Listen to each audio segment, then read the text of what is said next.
Nadie entendió por qué Tajiel trajo a una joven desconocida hasta la cabaña de su madre. La anciana apenas podía moverse sola, pero lo que esa muchacha despertó en aquella familia no fue solo cuidado, fue algo que ninguno de los dos esperaba. En las llanuras del norte de México, donde el cielo parece tocar la tierra y el viento arrastra consigo el polvo de los caminos olvidados, había una cabaña de troncos que el tiempo había convertido en refugio y en condena. Ahí vivía Tajiel, un hombre de sangre apache, de manos fuertes, mirada firme, y un silencio que pesaba más que cualquier palabra. Tajiel no hablaba mucho, no porque no supiera, sino porque la vida le había enseñado que las palabras muchas veces sobran cuando nadie quiere escucharlas. Junto a él vivía su madre, Doña Pilar, una mujer que alguna vez caminó entre los cerros con la espalda erguida y los ojos llenos de fuego. Pero los años habían sido duros con ella. Sus piernas ya casi no respondían. Sus manos temblaban al sostener un vaso de agua. Y cada mañana, cuando el sol entraba por la ventana de esa cabaña, Doña Pilar lo miraba como si le pidiera disculpas por seguir necesitando de él. Tajiel no se quejaba. Jamás lo hizo. Se levantaba antes del amanecer, preparaba el fuego, calentaba un poco de caldo, y se sentaba al lado de su madre hasta que ella terminaba de comer. Luego salía a trabajar la tierra, a buscar leña, a reparar lo que el viento rompía durante la noche. Pero cualquiera que lo viera de cerca podía notar algo. Ese hombre estaba agotado, no solo en el cuerpo, sino en el alma. Una tarde de septiembre, Tajiel bajó al pueblo más cercano, un pequeño asentamiento llamado San Laureano, donde los caminos de tierra se cruzaban con las vías del comercio, y los rumores corrían más rápido que el agua. Fue al almacén de don Porfirio a buscar provisiones, y fue ahí, sentada en el suelo, con la espalda apoyada contra una pared de adobe, donde la vio por primera vez. Era una muchacha joven, delgada, con un vestido de manta desteñido por el sol y los pies cubiertos de polvo. Tenía el cabello oscuro cayéndole sobre el rostro, y en sus ojos había algo que Tajiel reconoció de inmediato, el peso de quien ha sido dejada atrás. No hacía falta que hablara. Su postura lo decía todo. Esa joven no tenía a dónde ir. Su nombre era Inés, y su historia, como tantas de aquella época, era una historia de abandono silencioso. Había trabajado como ayudante en una hacienda a varios días de camino, cuidando a los hijos de una familia adinerada. Pero cuando la señora de la casa comenzó a sospechar sin razón que su esposo miraba demasiado a la joven, la echaron sin explicación, sin paga, sin siquiera dejarla recoger sus pocas pertenencias. Así funcionaban las cosas en ese mundo. Los que tenían poder decidían quién se quedaba y quién desaparecía. Inés llevaba días caminando. No había comido bien en mucho tiempo. Y lo único que le quedaba era una dignidad callada, esa que no se ve pero se siente, la que hace que alguien se mantenga en pie aunque todo le diga que se derrumbe. Tajiel la observó durante un momento largo, no con lástima, con reconocimiento. Él sabía lo que era ser mirado como alguien que no pertenece. Lo había vivido toda su vida. Un hombre de rasgos indígenas en un mundo que premiaba otra piel, otro idioma, otra sangre. Así que sin pensarlo demasiado, sin calcular lo que dirían los demás, se acercó a ella y le habló con una voz grave pero serena. Busco a alguien que pueda cuidar a mi madre. Es mayor. Necesita compañía y atención. No puedo pagarle mucho, pero hay techo, comida y respeto. Inés levantó los ojos. Lo miró con desconfianza, como quien ha aprendido que las ofertas generosas casi siempre esconden algo. Pero también vio algo en la expresión de ese hombre.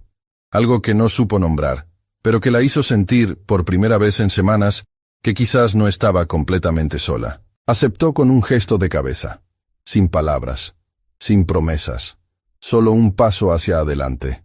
El camino de regreso a la cabaña fue largo y silencioso. Tajiel caminaba adelante, con paso firme. Inés lo seguía unos metros atrás, mirando todo a su alrededor como si quisiera memorizar cada piedra, cada árbol seco, cada sombra del camino, como si necesitara saber por dónde salir corriendo en caso de que todo fuera una trampa. Cuando llegaron, doña Pilar estaba sentada en la silla de la entrada, con una manta sobre las piernas y los ojos puestos en el horizonte. Al ver a su hijo llegar con una desconocida, su expresión no fue de sorpresa, fue de cautela. Una madre siempre intuye cuando algo está por cambiar. Tayel le explicó brevemente. Inés se quedaría.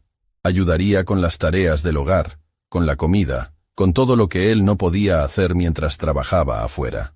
Doña Pilar miró a la joven de arriba a abajo. No con desprecio, pero sí con esa mirada que solo tienen las mujeres que han vivido mucho. Una mezcla de experiencia, protección y un poco de duda. Inés sostuvo esa mirada. No bajó los ojos. No se encogió. Y eso fue suficiente para que doña Pilar asintiera despacio, como diciendo, «Está bien, pero te estoy observando».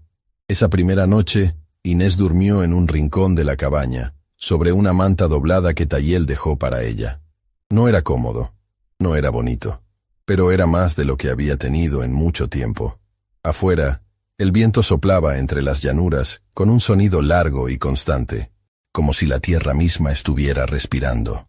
Y en medio de ese silencio, con los ojos abiertos mirando el techo de madera, Inés sintió algo que no sentía desde hacía mucho. Un pequeño hilo de esperanza. Frágil, delgado, pero real. Lo que no sabía es que Tayel, del otro lado de la pared, también estaba despierto. También miraba el techo. Y por primera vez en años, sintió que tal vez esa cabaña ya no sería solo un lugar de cansancio. Tal vez, solo tal vez, algo estaba por cambiar. Los primeros días de Inés en aquella cabaña fueron de pasos cuidadosos. Se movía por la casa como quien camina sobre terreno desconocido, midiendo cada gesto, cada mirada, cada palabra.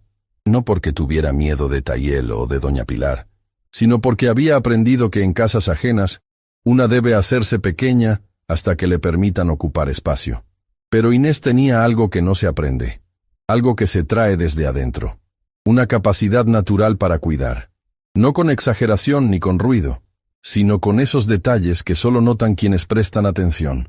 Desde la primera mañana, se levantó antes que nadie. Encendió el fuego con una habilidad que sorprendió a Tayel, quien la observaba de lejos sin decir nada. Preparó un caldo con las pocas cosas que había en la despensa, pero lo hizo con un cuidado especial, como si cada ingrediente mereciera respeto. Cuando le llevó el plato a doña Pilar, la anciana la miró con esos ojos profundos que parecían leer el alma. Tomó la primera cucharada despacio, masticó con calma, y luego dijo algo que Inés no esperaba. «Tiene sabor a mano buena». 4 palabras. Solo 4. Pero para Inés fueron como una puerta que se abre después de estar cerrada durante mucho tiempo. No respondió. Solo asintió y volvió a la cocina. Pero en su pecho algo se movió. Algo cálido. Los días empezaron a tomar forma. Inés se encargaba de la comida, de mantener la cabaña ordenada, de lavar la ropa en el arroyo cercano, y sobre todo, de estar al lado de doña Pilar. Le cepillaba el cabello por las mañanas.